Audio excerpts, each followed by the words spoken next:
د آزادۍ جبهې ادعا وایي برید کې مو ملا یعقوب شدید ټپي کړی دی. د آزادۍ جبهې ادعا کړې چې د طالبانو د پخواني مشر اختر منصور پر تلین مراسمو یې چریکي برید کړی دی.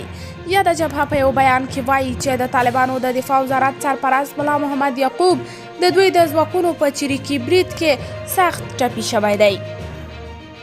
دوی ویلي دي چې د ځانمرګو بریدونو مخالفت کوي او هغه د اسلامي او بشري لارښوونو خلاف ګڼي، خو هڅه کوي چې د ناڅاپي او مرګوني عملیاتو په کولو سره د طالبانو مشران له منځه یوسي.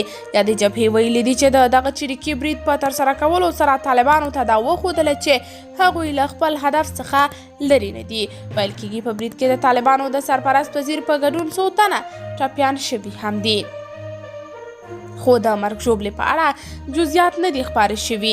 ځایي عیني شاهدان وایي چې دوی 3 جسدونه د انتقال پر مهال وکتل. دا د افغانستان له نیولو وروسته د کابل په زړه کې پر طالب مشرانو لومړی برید دی چې پرې یې د آزادۍ ملي جبهې په غاړه اخیستې ده.